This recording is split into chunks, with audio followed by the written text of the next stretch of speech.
Hi there, it's Polly here. Yay! With Mr. Snoots. You can have some too. So,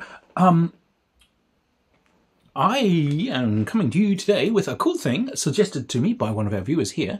So thank you. Yeah, I like hearing people's suggestions.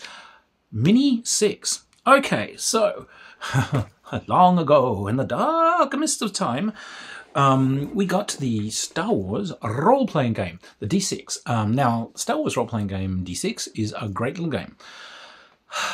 And that D6 game engine has managed to survive, and it's gone through its adaptations, and you can find like online versions of the improved Star Wars game. However, what this is a sort of a changed and stripped down version of that D6 games engine, showing you how it can be used for other types of gaming. You can use it for Star Wars or Star Trek style things, or for fantasy, or for anything, you know, Chinese cool martial arts, horror. It's a general building, and it's done in this really nice slender volume. Is it just the D6? So, because we've got D6 fantasy and D6 sci-fi, and you'll find these on, say, drive-through. No, there have been some changes to this. They've made some streamlined systems and some changes. So this is really worth getting hold of. The basic thing is there are a set of characteristics. These characteristics will be given values, which is usually a number of D6 that you'll roll, but it could be D6s plus a bonus. D6 plus 1 or 2D6 plus 2. You get a number of dice that you split between these characteristics when you design a character.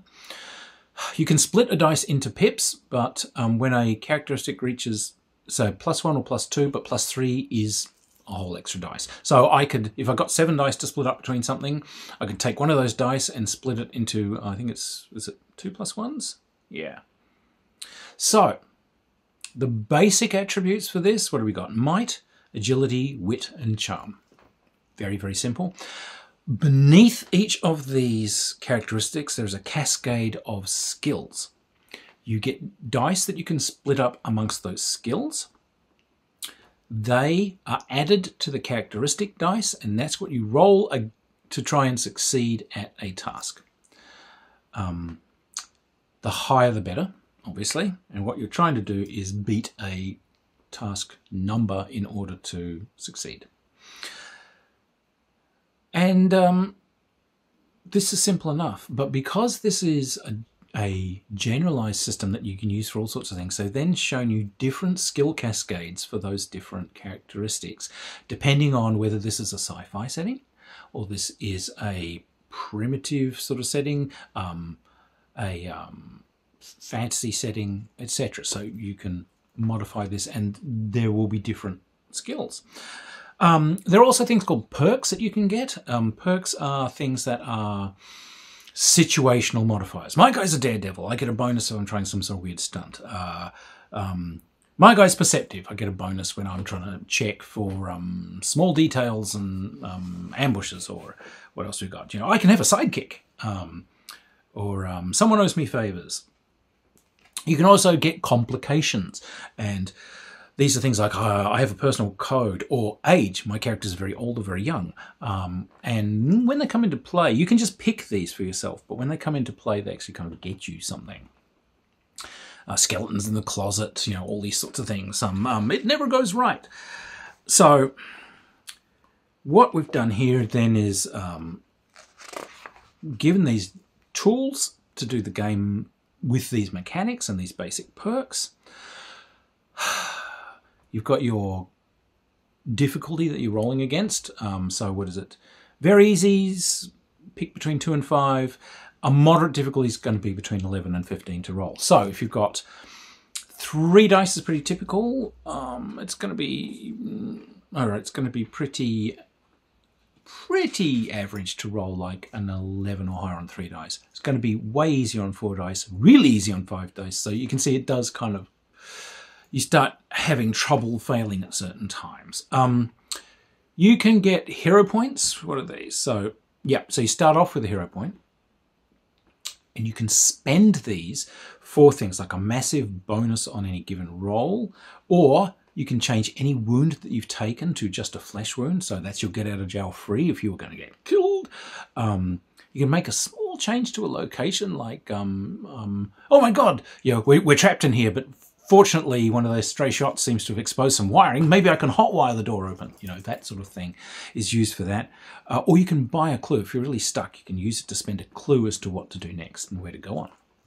You gain hero points as you do heroic things in the game. So you can do multiple actions, which is another thing that I liked. Good lord, the main lights just went off.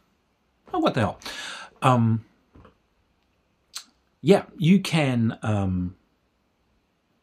do multiple actions.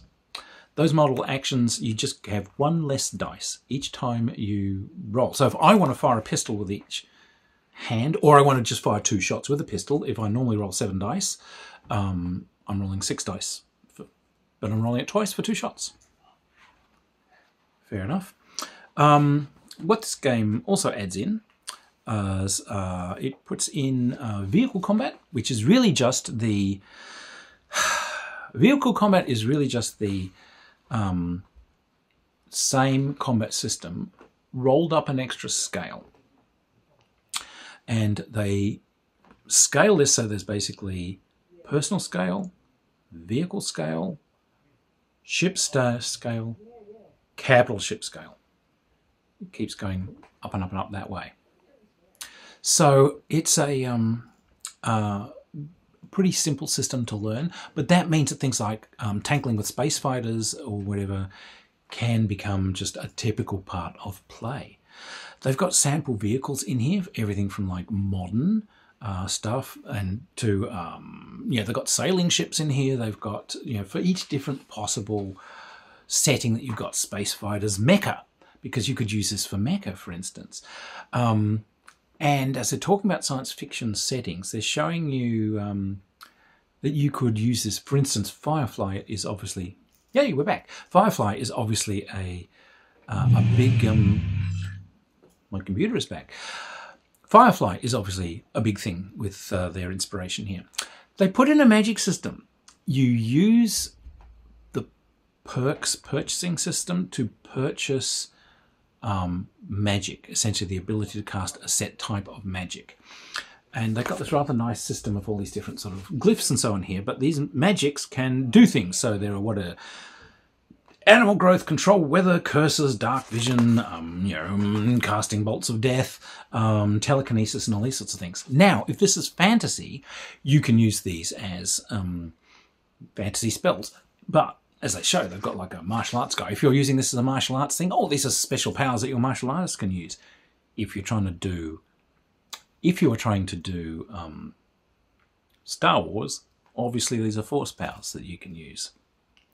The umpire will choose which of these are appropriate to the setting, etc. So again, it's giving you that kind of sandbox building ability to do whatever you want. There are also some extra perks and so on that you can get that are magical perks depending on the setting, what the umpire wants you to have. But you could have like, you could be have some kind of pact with demons, or you could, I am a white wizard, I can only use his powers for good. You can do all these. So you could have a familiar, you know, you can have all these sorts of things. On top of that, they put things for how to make enchanted items, what enchanted items would be. They put in some sample characters by genre. They put in tons and tons of stock characters, pulp, sci-fi, modern settings, fantasy settings. They put in just a general kind of all genre bestiary. Then they put in some sample fantasy bestiaries, some fantasy and sci-fi sort of things. Then they put in a whole ton of optional rules for how to change this more to be, you know, more your own game. So what they got here? How to expand on that initial character generation, changing the skill system a bit more, paranormal abilities, how to do in sort of, I don't know what else they got. Oh yeah, so they've looked at how to convert characters from other D6 systems over to this. There are some changes. Now, when you get to the combat in this, by the way, the combat is it is actually simpler than original D6 style combat. They have a fast combat system where what you're doing is you attack a target. Now, in the original game, you would roll to hit someone. They would roll, for some reason, a dodge skill, which I'm not sure why someone feels you can dodge bullets. What this one has said is, all right, you're going to come up with a defense number for characters.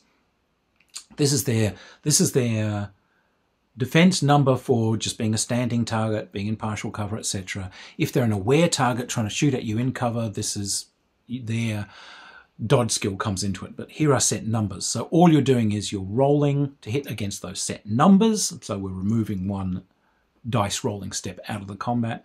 And when you hit, you are rolling your damage and you are stacking that up against the resistance of the target, which is going to be a static number based on how butch they are and what armor they've got, and then how much you beat that by gives you what kind of damage you have done to them. So what do they got?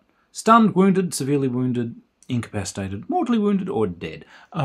The severely wounded is really just if you've taken multiple normal wounds, but each of these remove dice from your ability to use your skills and so on.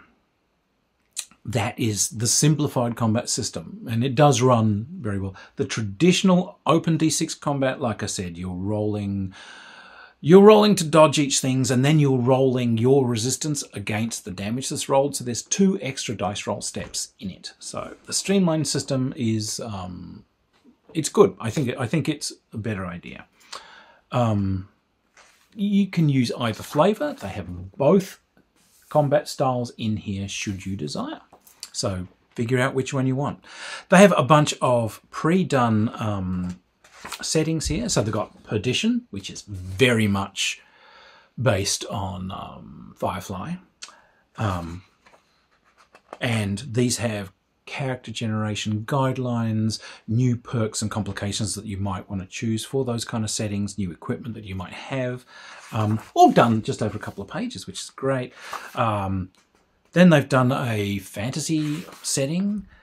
Then they've done like a Victorian paranormal investigation setting. Then they've done sort of a what would you call it? An Art Deco 1930s setting. Oh, and we've got a 1970s kind of fighting the man, kung fu on the streets kind of setting. Funk Scout Brothers, Rookies, loose cannon cops, etc. Imperium in Revolt, which is very clearly Star Wars. So each of these has its own gear, its own notes on space travel and vehicles and so on. So all this, complete with character sheets and everything, is packed into, what is this? 34 pages. Okay, so the typical Mr. Snoots question. Why would I buy this rather than buying D6 Fantasy or D6 Science Fiction, which you can get on drive-through? Now, those are 2 very fine game books, and I do suggest you get them and look at them. I like this. I like this a lot. They have stripped out and streamlined those rules. They've put in that faster combat system, which I do like. I like that as an option. Play both, just do a couple of test combats, ask yourself which is going to work better for your table and do them. But you have the option for the faster, less involved system. And this gives you essentially all of the tools you need to make your own world, your own setting, your own playbook. It does it in so few pages. This is great work. I do suggest that that D6 system is really worth playing. It's kind of fast, it's fun.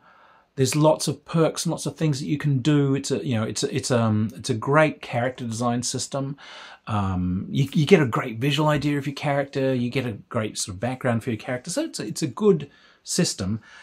And this is a nice streamlining of the system. They've changed the characteristics. and whittled them down somewhat more logically. They've shown you that you can add extra characteristics for specific settings. So if you want, you can have another characteristic comes in called tech, which will be used for, rather than just your wit. Your tech ability would be used for, repairs and all these sorts of things. Just being smart doesn't mean that you're a great engine jockey. And yeah, so look, anyway, very flexible, really well done. I'm very, very glad that this was suggested to me. I think it's great work. So, yeah, look, thanks very much for suggesting that.